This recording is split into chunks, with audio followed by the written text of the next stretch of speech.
പ്രിയ സുഹൃത്തെ, നിരവധി വ്യക്തികൾക്കുള്ള ഒരു തെറ്റിദ്ധാരണയാണ് അതികഠിനമായി ജോലി ചെയ്തു കഴിഞ്ഞാൽ സമ്പന്നനാകാൻ സാധിക്കുമെന്ന്.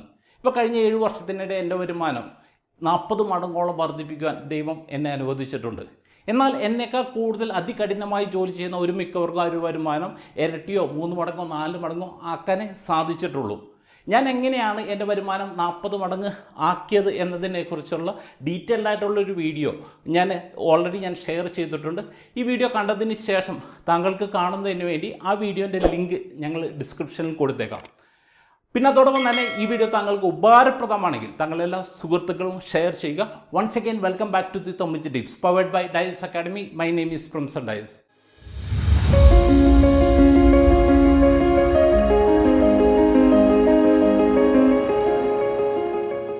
തൊമ്മിച്ച് ടിപ്സ് എന്ന ഫിനാൻഷ്യൽ വീഡിയോ ബ്ലോഗിൻ്റെ പുതിയ എപ്പിസോഡുമായി നിങ്ങളുടെ മുമ്പിൽ വരുവാൻ എന്നെ അനുവദിച്ച ദൈവത്തിന് നന്ദി. ഞാൻ തുടക്കത്തിലും പറഞ്ഞു, ഹാർഡ് വർക്ക് ചെയ്തതുകൊണ്ട് മാത്രം സമ്പന്നനാകാൻ സാധിക്കില്ലെന്ന്. നമുക്ക് സമ്പന്നനാകണമെങ്കിൽ ഹാർഡ് വർക്കിനേക്കാൾ ഉപരി സ്മാർട്ട് വർക്ക് ചെയ്യുവാൻ സാധിക്കണം. പിന്നെ അതോടൊപ്പം തന്നെ നമ്മൾ പണം ശരിയായ രീതിയിൽ നമുക്ക് വിനിയോഗിക്കുവാനും നമുക്ക് സാധിക്കണം. അത് എങ്ങനെയാണ്? അതിനുള്ള ഒരു 3 സീക്രട്ടാണ് ഇന്നേ ദിവസം നമ്മൾ മനസ്സിലാക്കാൻ പോകുന്നത്. അപ്പോൾ അതുകൊണ്ട് തന്നെ ഇപ്പോൾ ഹാർഡ് വർക്ക് കൊണ്ട് മാത്രം കാര്യമില്ല എന്ന് മനസ്സിലാക്കാൻ വേണ്ടി നമുക്ക് 2 വ്യക്തികളുടെ ജീവിതത്തിലേക്ക് നമുക്ക് പോകാം. ഇപ്പോൾ സാധാരണ രീതിയിൽ നമ്മൾ എപ്പോഴും എടുക്കുന്ന കഥാപാത്രം തന്നെയാണ് ജോസിച്ചനും തൊമ്മിച്ചനും. ഇപ്പോൾ ജോസിച്ചനും തൊമ്മിച്ചനും ഇവർ രണ്ടുപേരും മരം വെട്ടൽ ചെയ്യുന്ന വ്യക്തികളാണ്. അപ്പോൾ ഒരിക്കൽ ഇവർ രണ്ടുപേരും കൂടി കാട്ടിൽ മരം വെട്ടാൻ വേണ്ടി പോയി. അതായത് ഇത് ജോസിച്ചൻ, ഇത് തൊമ്മിച്ചൻ. അപ്പോൾ ഇവർ രണ്ടുപേരും കൂടി ഒരുമിച്ചാണ് മരം വെട്ടാൻ വേണ്ടി പോയത്. അപ്പോൾ ജോസിച്ചൻ രാവിലെ തുടങ്ങി ഇപ്പം മരം ഇങ്ങനെ വെട്ടിക്കൊണ്ടിരിക്കുന്നത്. അതായത് ഇടയ്ക്ക് ഭക്ഷണം കഴിക്കാൻ പോലും ബ്രേക്ക് എടുത്തില്ല, ഫുൾ ടൈം വെട്ടിക്കൊണ്ടിരിക്കുന്നത്. അതേസമയം തൊമ്മിച്ചൻ എന്ന് പറഞ്ഞു കഴിഞ്ഞാൽ ഏകദേശം ഒരു അരമണിക്കൂർ വെട്ടും. അതിനുശേഷം അദ്ദേഹം കാടിൻ്റെ ഉള്ളിലേക്ക് പോകും. ഒരു 10-15 മിനിറ്റ് കഴിയുമ്പോൾ അദ്ദേഹം വീണ്ടും വരും. അതിനുശേഷം വീണ്ടും വെട്ടും. വീണ്ടും ഒരു അരമണിക്കൂർ കഴിയുമ്പോൾ വീണ്ടും പോകും. ഇങ്ങനെ ചെയ്തുകൊണ്ടിരുന്നു. ഏകദേശം വൈകുന്നേരം ആയപ്പോഴേക്കും ജോസിച്ചൻ ഈ രാവിലെ തുടങ്ങി വൈകുന്നേരം വരെ അധ്വാനിച്ചിട്ട്, അതികഠിനമായി അധ്വാനിച്ചിട്ട് ജോസിച്ചന് 3 മരമാണ് വെട്ടാൻ സാധിച്ചത്. അതേസമയം ഇടക്കിടക്ക് ബ്രേക്ക് എടുത്ത് പോയ വ്യക്തി, അതായത് തൊമ്മിച്ചനെ സംബന്ധിച്ച് ഞാൻ പറഞ്ഞു അരമണിക്കൂർ വെട്ടും. അതിനുശേഷം ഒരു 10 മിനിറ്റ് 15 മിനിറ്റ് അദ്ദേഹം അവിടെ പോയി എന്തോ ചെയ്തിട്ട് അദ്ദേഹം തിരിച്ചു വരും. അങ്ങനെ വൈകുന്നേരം ആയപ്പോഴേക്കും ഇദ്ദേഹത്തിന് 6 മരം ഇദ്ദേഹം വെട്ടി. അതായത് ഇവിടെ നമ്മൾ നോക്കിക്കഴിഞ്ഞാൽ അതികഠിനമായി പണിയെടുത്ത വ്യക്തി ജോസിച്ചനാണ്. എന്നാൽ ആർക്കാണ് കൂടുതൽ റിസൾട്ട് കിട്ടിയത് എന്ന് ചോദിച്ചു കഴിഞ്ഞാൽ തൊമ്മിച്ചനാണ് കൂടുതൽ റിസൾട്ട് കിട്ടിയത്. അപ്പം ഞാൻ നേരത്തെ പറഞ്ഞു, തൊമ്മിച്ചൻ അരമണിക്കൂർ പണിയെടുത്തതിന് ശേഷം ഇദ്ദേഹം കാടിൻ്റെ ഉള്ളിലേക്ക് പോകുമെന്ന് പറഞ്ഞു. എന്തിനു വേണ്ടിയാണ് ഇദ്ദേഹം കാടിൻ്റെ ഉള്ളിൽ പോകുന്നത്? ഇദ്ദേഹം പോകുന്നത് വേറൊന്നിനുമല്ല, അവിടെ ചെന്ന് കഴിഞ്ഞിട്ട് ഇദ്ദേഹത്തിൻ്റെ കോടാലിക്ക് മൂർച്ച കൂട്ടും. അതിനുശേഷം തിരിച്ചു വന്ന് അദ്ദേഹം വീണ്ടും വെട്ടും. മൂർച്ച കുറയുന്ന സമയത്ത് അദ്ദേഹം വീണ്ടും പോയി മൂർച്ച കൂട്ടും, വീണ്ടും വന്നും വെട്ടും. അപ്പോൾ ഇവിടെ നമ്മൾ നോക്കിക്കഴിഞ്ഞ് കഴിഞ്ഞാൽ മൂർച്ച കൂട്ടാതെ വെട്ടിയ തൊമ്മിച്ചന് വളരെ കഷ്ടപ്പാടായിരുന്നു 3 മരം മുറിക്കാൻ സാധിച്ചുള്ളൂ. എന്നാൽ മൂർച്ച കൂട്ടിക്കൊണ്ടിരുന്ന വെച്ചാൽ തൊമ്മിച്ചനെ സംബന്ധിച്ച് അദ്ദേഹത്തിന് 6 മരം വെട്ടാൻ സാധിച്ചു. അപ്പോൾ ഇവിടെ എപ്പോഴും, അതായത് ഫസ്റ്റ് സീക്രട്ട് എന്താണ് എന്ന് ചോദിച്ചു കഴിഞ്ഞാൽ വളരെ പ്രധാനപ്പെട്ട ഒരു കാര്യമാണ്. മിനിമം ഒരു 10% നമ്മൾ വരുമാനം വർദ്ധിപ്പിക്കുവാനുള്ള സ്കിൽ നമ്മൾ ഓരോ വർഷം നേടണം. വരുമാനം കൂട്ടണം എന്നല്ല ഞാൻ പറഞ്ഞത്, വരുമാനം കൂട്ടാനുള്ള സ്കിൽ അത് വർദ്ധിപ്പിക്കണം. ഇപ്പം ഞാൻ എൻ്റെ ഒരു വ്യക്തിപരമായിട്ടുള്ള ഒരു എക്സ്പീരിയൻസ് ഞാൻ ഷെയർ ചെയ്യാം. ഇപ്പോൾ എല്ലാ ദിവസവും എന്നോളം ഏറ്റവും ചുരുങ്ങിയത് ഒരു 2 മണിക്കൂറെങ്കിലും കുറേ വർഷങ്ങളായിട്ട് എൻ്റെ സ്കില്ല് ഡെവലപ്പ് ചെയ്യാൻ വേണ്ടി ഞാൻ പരിശ്രമിക്കാറുണ്ട്. ഇപ്പോൾ കഴിഞ്ഞ ഒരു മാസത്തിനിടെ നോക്കിക്കഴിഞ്ഞാൽ ഏകദേശം 10 ദിവസത്തോളമാണ് ദുബായിലും കൊച്ചിയിലായിട്ട് ഞാൻ റെസിഡൻഷ്യൽ ട്രെയിനിങ് പ്രോഗ്രാമിൽ, അതായത് എൻ്റെ സ്കില്ല് വർദ്ധിപ്പിക്കുന്നതിന് വേണ്ടിയുള്ള റെസിഡൻഷ്യൽ ട്രെയിനിങ് പ്രോഗ്രാമിൽ ഞാൻ പങ്കെടുത്തത്. ഇപ്പോൾ എന്നെ പോലെ ഇത്ര ദിവസം ഒരുമിച്ച് ഇപ്പോൾ അറ്റൻഡ് ചെയ്യുക എന്ന് പറഞ്ഞു കഴിഞ്ഞാൽ പ്രാക്ടിക്കലി ഒരിക്കലും നടക്കില്ല. കാരണം ഇപ്പോൾ എന്നെ സംബന്ധിച്ച് എൻ്റെ ഓർഗനൈസേഷൻ, എൻ്റെ കമ്പനി സിസ്റ്റം ഡ്രിവൻ ആയതുകൊണ്ട് ഞാൻ അവിടെ ചെന്നില്ലെങ്കിലും അവിടെ കാര്യങ്ങൾ നടക്കും. പക്ഷേ പണ്ട് അങ്ങനെ ആയിരുന്നില്ല. പക്ഷേ ആ സമയത്ത് ഞാൻ എന്ത് ചെയ്തു?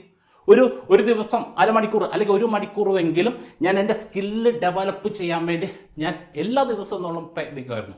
അപ്പോൾ അതുകൊണ്ട് തന്നെ നമ്മളെ സംബന്ധിച്ച് ഇപ്പോൾ സ്കില്ല് ഡെവലപ്പ് ചെയ്ത് കഴിഞ്ഞാലുള്ള കൂടുതൽ കാര്യം എന്താണ്? ഇപ്പം നോർമലി പറയണമെന്ന് പറഞ്ഞു കഴിഞ്ഞാൽ നമുക്ക് ആ സ്കില്ല് ഡെവലപ്പ് ചെയ്യുന്നതിനനുസരിച്ച് നമുക്ക് നമ്മളെ വർക്കുകളെല്ലാം കൂടുതൽ ഓർഗനൈസ് ചെയ്യാനും നമ്മളുടെ വർക്കിനെ, അതായത് തൊമ്പിച്ചനെ പോലെ, അതായത് കൂടുതൽ അധ്വാനിക്കാതെ തന്നെ കൂടുതൽ റിസൾട്ട് നേടുവാനും സാധിക്കും. അപ്പോൾ എന്നെ സംബന്ധിച്ച് വർഷങ്ങളോളം ഞാൻ എന്നിൽ തന്നെ ഇങ്ങനെ ഇൻവെസ്റ്റ് ചെയ്ത് എൻ്റെ സ്കില്ല് ഡെവലപ്പ് ചെയ്തുകൊണ്ട് ഇരിക്കുന്നത് കൊണ്ട് തന്നെ ഇപ്പോൾ എന്നെ സംബന്ധിച്ച് ചെറിയ അധ്വാനത്തിൽ തന്നെ കൂടുതൽ റിസൾട്ട് പ്രൊഡ്യൂസ് ചെയ്യുവാൻ സാധിക്കുന്നുണ്ട്. അപ്പോൾ അതുകൊണ്ട് തന്നെ ഞാൻ നിങ്ങളോട് പറയുന്ന ഏറ്റവും പ്രധാനപ്പെട്ട ഒരു കാര്യം എന്താണെന്ന് വെച്ച് കഴിഞ്ഞാൽ ഈ ഒരു കാര്യം, ഒരു ദിവസം ഏറ്റവും ചുരുങ്ങിയത് ഒരു 30 മിനിറ്റ് അല്ലെന്നുണ്ടെങ്കിൽ 1 മണിക്കൂർ സമയം, ഈ സമയം നിങ്ങളുടെ സ്കില്ല് ഡെവലപ്പ് ചെയ്യുന്നതിന് വേണ്ടി നിങ്ങളിപ്പോൾ എന്തെങ്കിലും ജോലിയോ ബിസിനസ്സോ ചെയ്യണമെങ്കിൽ ആ പ്രൊഫഷനിൽ നിങ്ങൾ ഏറ്റവും ബെസ്റ്റ് പ്രൊഡ്യൂസ് ചെയ്യുന്നതിന് വേണ്ടിയുള്ള സ്കില്ല് ഡെവലപ്പ് ചെയ്യുന്നതിന് വേണ്ടി ശ്രമിച്ചു കഴിഞ്ഞാൽ തന്നെ 1 വർഷത്തിനുള്ളിൽ നിങ്ങളുടെ വരുമാനം ഇപ്പോഴുള്ളതിനേക്കാൾ വേഗത്തിൽ കൂടുന്നത് കാണാൻ സാധിക്കും. ഇനി രണ്ടാമത്തെ സീക്രട്ട് എന്താണ് എന്ന് ചോദിച്ചു കഴിഞ്ഞാൽ വളരെ സിമ്പിളായിട്ടുള്ള മറ്റൊരു കാര്യമാണ്. ഈ വർഷത്തേക്കാൾ കൂടുതൽ തുക നിക്ഷേപിക്കുക. അതായത് ഇപ്പൊ സപ്പോസ് ഇപ്പൊ തൊമ്മിച്ചന് ഇപ്പൊ അദ്ദേഹത്തിന്റെ വരുമാനം 1 ലക്ഷം രൂപയാണ് മാസം എന്ന് വിചാരിക്കുക. ഇപ്പൊ അദ്ദേഹം നിലവിൽ ഏകദേശം 20%, അതിന്റെ 20%, അതായത് 20,000 രൂപ ഒരു മാസം അദ്ദേഹം നിക്ഷേപിക്കുന്നുണ്ട് എന്ന് വിചാരിക്കാം. അപ്പൊ അങ്ങനെയാണെങ്കിൽ ഇദ്ദേഹത്തിന്റെ ഒരു 10% ഇൻക്രിമെന്റ് വന്നു കഴിഞ്ഞാൽ തന്നെ ഇദ്ദേഹത്തിന്റെ വരുമാനം അടുത്ത വർഷം 1,10,000 രൂപയാവും. അപ്പൊ പലപ്പോഴും പല സമയത്തും ആൾക്കാർക്ക് വരുന്ന മറ്റൊരു മിസ്റ്റേക്കാണ്, ഇവരുടെ വരുമാനം ഇവിടെ കൂടി, പക്ഷെ അപ്പോഴും ഇവർ ഈ 20,000 രൂപയുടെ SIP തന്നെയായിരിക്കും കണ്ടിന്യൂ ചെയ്തുകൊണ്ടിരിക്കുന്നത്. എന്ത് ചെയ്യണം? ഇപ്പോൾ വരുമാനം കൂടുതലനുസരിച്ച് ഈ 20% വെച്ച് തന്നെ നോക്കിക്കഴിഞ്ഞ് കഴിഞ്ഞാൽ ഇദ്ദേഹത്തിനെ സംബന്ധിച്ച് 22,000 രൂപ വെച്ച് ഡിപ്പോസിറ്റ് ചെയ്യാൻ സാധിക്കും. അതായത് നമ്മൾ വരുമാനം കൂടുന്നതിനനുസരിച്ച് നമുക്ക് കൂടുതൽ തുക നമുക്ക് നിക്ഷേപിക്കാൻ സാധിക്കണം. അത് വളരെ പ്രധാനപ്പെട്ട ഒരു കാര്യം. എൻ്റെ വരുമാനം കൂടിയിട്ടും ഞാൻ പഴയ ഇൻവെസ്റ്റ്മെന്റ് തന്നെ കണ്ടിന്യൂ ചെയ്യാതെ വരുമാനം കൂടുതലിനനുസരിച്ച് ഏറ്റവും ചുരുങ്ങിയത് അതിന് ഈക്വലൻ്റ് ആയിട്ടുള്ള ഒരു പെർസെൻറ്റേജ് എങ്കിലും കൂട്ടാൻ സാധിക്കണം. പിന്നെ അതോടൊപ്പം തന്നെ കുറച്ചും കൂടി വേഗത്തിൽ സമ്പന്നനാകണമെങ്കിൽ അതിൽ ഏറ്റവും പ്രധാനപ്പെട്ട മറ്റൊരു സീക്രട്ട് കൂടിയുണ്ട്. ഇപ്പം ഞാൻ പറഞ്ഞത് കൂടുതൽ തുകയാണ്. ഇനി ഇവിടെ പറയേണ്ടത് കൂടുതൽ ശതമാനം, അതായത് പെർസെൻറ്റേജ് കൂട്ടുക. ഇപ്പം ഞാൻ നേരത്തെ പറഞ്ഞു, ഇവിടെ 1 ലക്ഷം രൂപ വരുമാനമുള്ള സമയത്ത് തൊമ്മിച്ചൻ 20%, 20,000 രൂപ ഇൻവെസ്റ്റ് ചെയ്തു. അടുത്ത വർഷം ഇപ്പം തൊമ്മിച്ചൻ്റെ വരുമാനം 1,10,000 രൂപയാണ്. അപ്പം ഞാൻ നേരത്തെ പറഞ്ഞാൽ 20% തന്നെ ഇൻവെസ്റ്റ് ചെയ്യുമ്പോഴേക്കും 22,000 രൂപ ഇൻവെസ്റ്റ് ചെയ്യുന്ന കേസാണ് ഞാൻ പറഞ്ഞത്. പക്ഷേ ഇവിടെ ഞാൻ എന്ത് ചെയ്യണം? അതായത് എന്നെ സംബന്ധിച്ച് എനിക്ക് കൂടുതൽ വേഗത്തിൽ എനിക്ക് സമ്പന്നനാണ്. ഞാൻ 20 എന്നുള്ളത് ഈ വർഷം ഞാൻ 25% ആയി. അപ്പോൾ അങ്ങനെ വന്ന സമയത്ത് 1,10,000 രൂപയുടെ 25% എന്ന് പറഞ്ഞു കഴിഞ്ഞാൽ 27,500 രൂപയാണ്. 27,500 രൂപയാണ്.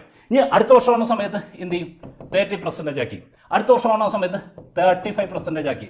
അതായത് ഗ്രാജുവലി ഞാൻ എൻ്റെ പെർസെൻറ്റേജും ഞാൻ മാറ്റുന്ന ആ ശതമാനത്തിൻ്റെ കണക്കിലും ഞാൻ വ്യത്യാസം വരുത്തി. ഇപ്പം ഞാൻ എന്നെ സംബന്ധിച്ച് എൻ്റെ ഒരു വ്യക്തിപരമായിട്ടുള്ള ഒരു കാര്യം പറഞ്ഞു കഴിഞ്ഞാൽ ഞാൻ ഏകദേശം ഒരു 10%-ലാണ് കുറേ വർഷങ്ങൾക്ക് മുമ്പ് ഞാൻ സ്റ്റാർട്ട് ചെയ്തത്. ഇന്നിപ്പോൾ എൻ്റെ വരുമാനത്തിൻ്റെ 60% ഞാൻ നിക്ഷേപിക്കുന്നുണ്ട്. എനിക്ക് തോന്നുന്നു അടുത്ത വർഷത്തോടു കൂടി അത് ഒരു 70-75% എനിക്ക് കൂട്ടാൻ സാധിക്കുമെന്നാണ് ഞാൻ പ്രതീക്ഷിക്കുന്നത്.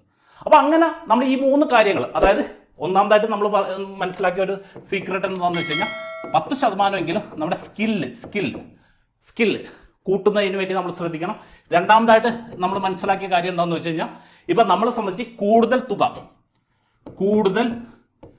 തുക നമുക്ക് നിക്ഷേപിക്കാൻ നമുക്ക് സാധിക്കണം. മൂന്നാമതായിട്ട് നമ്മൾ മനസ്സിലാക്കിയ സീക്രട്ട് എന്താണെന്ന് വെച്ച് കഴിഞ്ഞാൽ കൂടുതൽ ശതമാനം എനിക്ക് നിക്ഷേപിക്കാൻ സാധിക്കണം. ഈ 3 കാര്യങ്ങൾ കൃത്യമായിട്ട് ഫോളോ ചെയ്യുന്ന ഒരു വ്യക്തിയെ സംബന്ധിച്ച് അദ്ദേഹത്തിനെ സംബന്ധിച്ച് വളരെ എളുപ്പത്തിൽ തന്നെ സമ്പന്നനാകാൻ സാധിക്കും. ഈ വീഡിയോ താങ്കൾക്ക് ഉപകാരപ്രദമായെങ്കിൽ താങ്കളെല്ലാ സുഹൃത്തുക്കളും ഷെയർ ചെയ്യുക. അതോടൊപ്പം താങ്കൾക്ക് ഞങ്ങളുടെ നിക്ഷേപ സംബന്ധമായ സേവനങ്ങളെക്കുറിച്ച് താങ്കൾ കൂടുതൽ അറിയണമെങ്കിൽ ഈ സ്ക്രീനിൽ കാണിച്ചിരിക്കുന്ന ഈ നമ്പറിൽ താങ്കൾ വാട്സാപ്പ് വഴിയോ കോൾ ചെയ്തോ കോൺടാക്ട് ചെയ്യാവുന്നതാണ്. അടുത്ത ആഴ്ച സാമ്പത്തിക മേഖലയിലെ പുത്തൻ വിശേഷങ്ങളുമായി നമുക്ക് തൊമ്മിച്ച ടിപ്സിൽ നമുക്ക് വീണ്ടും കാണാം. Okay, wish you all the best.